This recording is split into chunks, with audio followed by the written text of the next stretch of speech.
The construction at the back of the stadium has actually nothing to do with the soccer team itself. The school is deciding to build a new building onto campus. As important as jobs are to Ewing, he sees life after work equally as important. I have a big one for the Wildcats. Lindicke taking the ball, going straight back. Nebraska football is nearly a religion for the Cornhusker faithful. But the lingering effects from the Saturday tradition can complicate health down the road.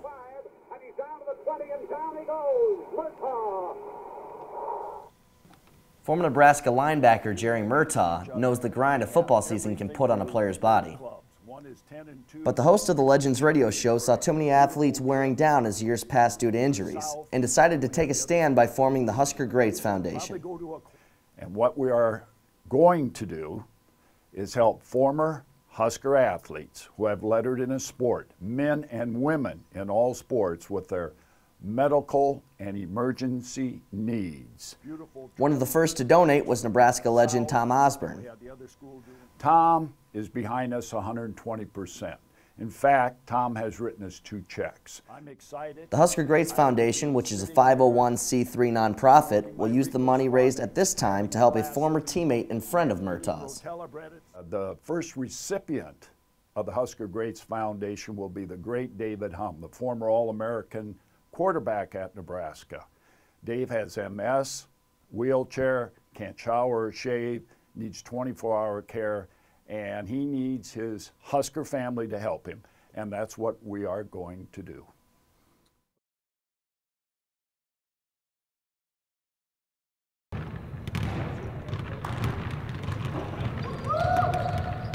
Has the competition been revved up a little bit? Yeah, you bet it has. But we have to understand the day-to-day process that we have to do to be successful at the level that we're going into. UNO's transition to D1 continues in their new conference, the Summit League, but the non-conference trip to Lincoln against the Huskers in November is getting a lot of early attention.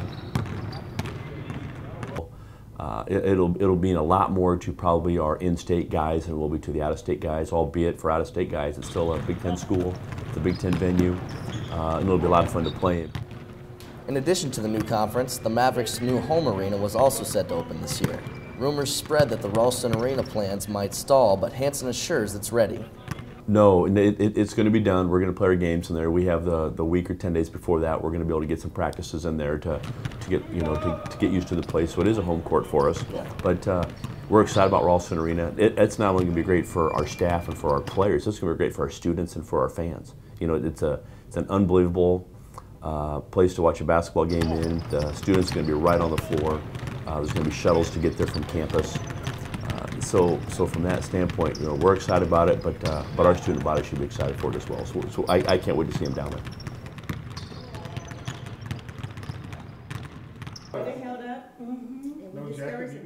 Your vote now may mean more than ever. These are some of the most difficult times that the United States has faced in recent memory. John Ewing is running for a 2nd congressional district seat and, if elected, says jobs are a first priority. Well, I think the first thing we have to do is look at addressing the issues with jobs. When we've got 24 million Americans who are either unemployed, underemployed, or who have quit looking for work, we've got to be working harder to get those people back to work. As important as jobs are to Ewing, he sees life after work equally as important. I believe we've got to look at Social Security and Medicare long term. With Social Security, it's really a very simple fix.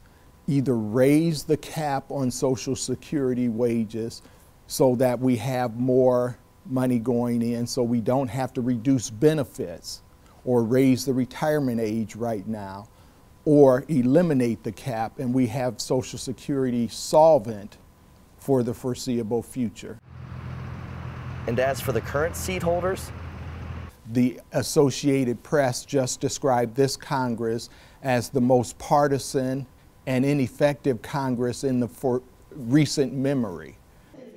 Ewing says above all, his experience makes him built for Washington. And my belief is that you need people who are ready to lead at a national level. I've done that in the Omaha Police Department with Homeland Security. I've done that as the Douglas County Treasurer, winning national awards for our Douglas County Treasurer's business model. I've done that when I was the chairman of the Von Mauer Victims Fund here in Omaha when we had that tragedy. So that's what we need, is people willing to take the challenge in these difficult times and people who are ready to lead at a national level. We'll see on November 6th if Ewing gets his chance to make a difference. For the Omaha News, I'm Brett Koehn.